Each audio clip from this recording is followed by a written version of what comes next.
살인아, 방탄소년단이 아니에요? 도대체 무슨 소리야?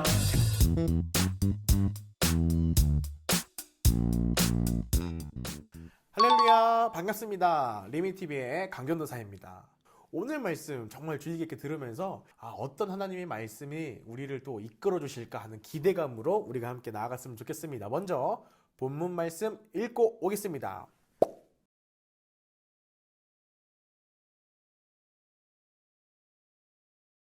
네, 오늘의 주제도 저번 주와 동일하게 디사이플스라는 주제로 오늘 1장을 마무리하려고 합니다.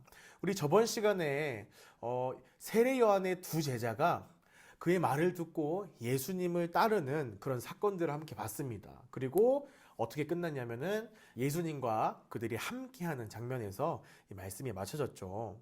자, 그런데 오늘 말씀을 들어가면서 이 제자의 정체가 나옵니다. 우리 지난 시간에는 결과가 사실 이거였어요. 진정한 제자는 그 예수님과 그분과 함께 해야 된다. 그분과 함께하는 관계가 있어야 된다라고 우리가 배웠잖아요. 자, 과연 그 예수님과 관계했던 그 두 사람은 누구였을까요? 두 사람을 다 알 수는 없지만 그 중에 한 사람은 오늘 40절 말씀에 나오죠. 바로 예수님의 12제자 중 한 명이었고 또 우리가 잘 알고 있는 베드로의 형제 안드레였다는 사실을 우리가 알 수 있습니다. 자, 이 예수님과 교제를 통해서 예수님과의 만남을 통해서 또 함께함을 통해서 이들은요 엄청난 사실을 깨달았음을 오늘 말씀에서 볼 수 있어요. 41절 말씀을 보면 이렇게 나와 있죠. 그가 먼저 자기 형제 시몬을 찾아 말하되 우리가 메시아를 만났다 하고, 네, 안드레가 이 소식이 너무 기쁜 거예요. 예수님과 함께 있었더니 야, 진짜 예수님이 그 어린 양이었어. 예수님이 진짜 세상 죄를 지고 가는 어린 양, 세례 요한에 말했던 그 사람 바로 메시아였어 라고 깨닫고요, 그의 형제인 베드로에게 가서 이 예수님을 전하게 되는 거예요. 야, 베드로, 그분이 메시아셔, 이렇게요. 자, 그는요 예수님과 관계하고 만나보니까 가만히 있을 수 없던 거예요. 이게 나만 알고 좋고 끝날 문제가 아니라 야, 이것을 더 많은 사람들이 알았으면 좋겠는데 하고 가장 먼저 그가 사랑하는 형제 베드로에게 찾아가서 이 복음을 전하게 되는 것입니다. 여러분, 이것이 복음의 진정한 능력 중 하나가 아닐까 싶습니다. 복음은 들으면서 너무 기쁘고 행복하고 우리의 삶이 변화되는 귀한 체험을 하는데요, 거기서만 멈추는 것이 아니라 이 복음은요, 내가 사랑하는 사람들을 그 주님의 앞으로 이끌고 싶은 마음이 막 넘칩니다. 전도하는 거 힘들죠. 전도는 억지로 하는 게 아니고요, 내가 예수님을 만나고 차고 넘치는 그 기쁨을 감당할 수가 없어서 세상에 나가는 거예요. 그 예수님을 전하기 위해. 할렐루야. 이 복음의 능력이 우리 삶 가운데 넘치길 소망합니다. 우리 다음 말씀 계속해서 보겠습니다. 43절 말씀. 이튿날 예수께서 갈릴리로 나가려 하시다가 빌립을 만나 이르시되 나를 따르라 하시니. 아멘. 자, 오늘 이 말씀 조금 주목해 봐야 됩니다. 오늘 거론되는 인물들 중에 두 번째로 중요한 인물인 바로 빌립에 대해서 이야기할 거예요. 첫 번째는 그 세례 요한의 제자 중 한 명이 안드레였구나, 그가 베드로를 전도하였구나 라는 이 인물 하나. 그리고 두 번째는 이 빌립인데요, 예수님께서 원래 갈릴리로 가려고 하시다가 빌립을 만났대요. 우연히 만난 것 같죠. 난 갈릴리로 갈 거야. 그래서 갈릴리로 가던 중에 쟤 빌립인가? 예, 빌립아, 일로 와, 들어와, 일로 와봐, 이렇게 해서 우연하게 부른 게 아니고요, 이 오늘 말씀 중에 만나라는 단어, 빌립을 만나 이르시되에서 이 만나라는 단어는요 휴리스코라는 헬라어를 씁니다. 이 단어는요 단순하게 우연히 그냥 이렇게 서로 만났다 이런 뜻이 아니고 찾은 끝에 만나다, 찾은 끝에 가지다 라는 뜻이 있습니다. 즉 오늘 말씀을 원어적으로 해석해 보면요, 예수님이 갈릴리로 가던 중에 빌립을 찾은 끝에 만나셨다라는 뜻을 가지고 있다는 것이죠. 이런 노래가 있죠. 여러분들 알까 모르겠네. 우리 만남은 우연이 아니야. 그것은 우리의 바램이었소. 와우. 네, 여러분들은 잘 모르는 노래일 수도 있는데 저희 부모님께서 정말 좋아하시는 노래예요.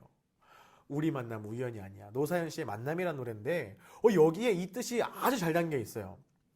예수님이 빌립을 만난 건 우연이 아니라 바로 바램이었다는 거예요. 그렇습니다. 예수님은 빌립을 찾으셨고 찾은 끝에 만나신 겁니다. 자, 그래서요, 빌립은요, 예수님을 만나게 되고요. 그리고 빌립은요, 예수님의 제자가 되기로 결심합니다. 44절에는 이들을 이렇게 소개합니다. 빌립은 안드레와 베드로와 한 동네 벳세다 사람이라. 네, 이 사람들은요, 벳세다라는 지역에 살고 있었습니다. 이 벳세다의 뜻은요, 어부의 집이라는 뜻을 가지고 있습니다. 즉, 여기는 바닷가 근처에 어촌이라는 거죠.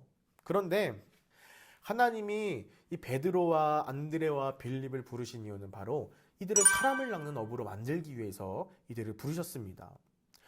자, 이 벳세다라는 동네에 났던 이 세 사람이 그 위대한 예수님의 제자가 될 수 있었다는 거.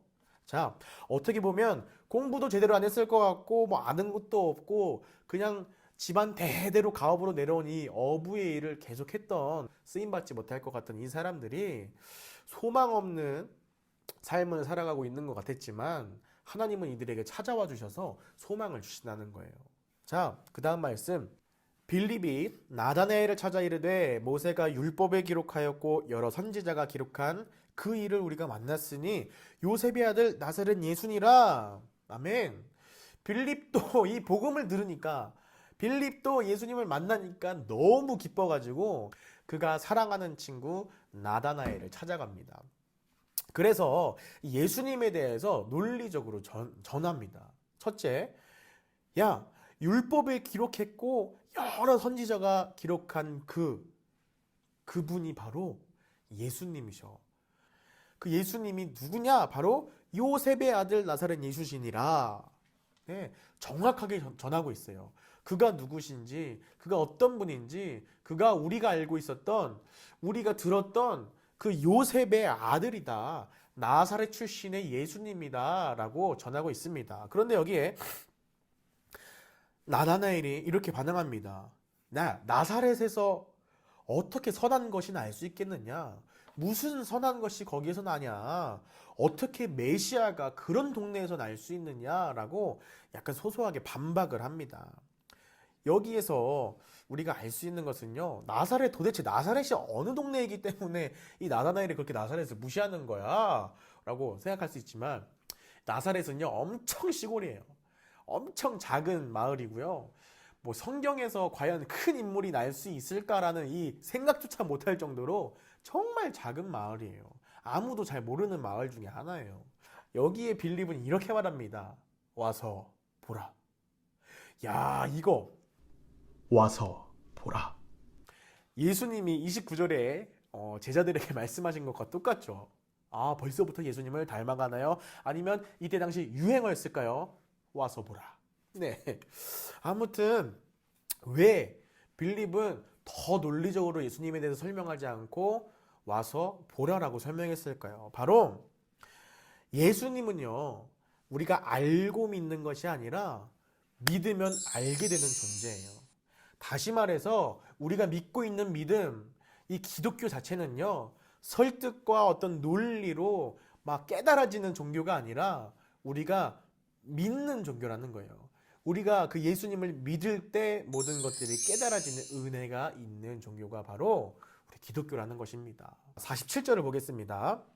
예수님께서 나다나엘을 드디어 만납니다. 그리고 나다나엘에게 이렇게 말하십니다. 보라, 이는 참으로 이스라엘 사람이라.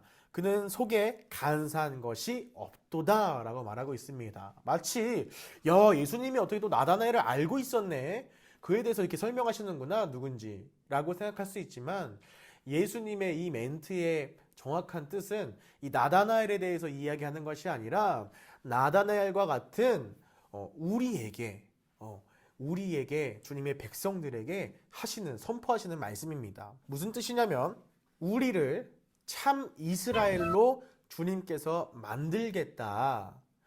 속에 간사한 것이 없다. 이것도요, 내가 그 속에 간사한 것들을 다 제거해버리겠다라는 예수 그리스도의 선포입니다. 이 간사함이라는 단어에 대해서 우리가 한 번 더 보기 원합니다. 간사함, 바로 믿기라는 뜻을 가지고 있는 헬라어로는 돌로스라는 단어입니다. 그런데 이와 비슷한 단어가 있어요. 바로 둘로스라는 종, 노예, 주인의 소유라는 단어가 있습니다. 되게 비슷하죠? 왜 이런 비슷한 단어가 나왔을까? 바로 이 간사함을 설명하기 위해서는 이 둘로스라는 이 노예가, 이 종이 자기가 주인인 척 행세하는 것을 돌로스, 믿기, 간사함이라고 표현하는 것입니다. 이스라엘이라는 뜻은요, 하나님이 다스린다, 하나님이 대신하여 싸우신다라는 뜻이 있습니다. 이 이스라엘이라는 단어가 처음 등장한 것은 바로 창세기에 있는 야곱의 이야기에서 시작됩니다.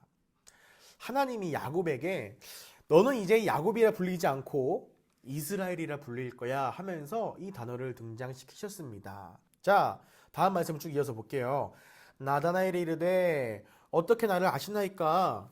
예수께서 대답하여 이르되 빌립이 너를 부르기 전에 내가 무화과 나무 아래 있을 때에 보았노라. 아멘. 네, 빠르게 설명을 해볼게요.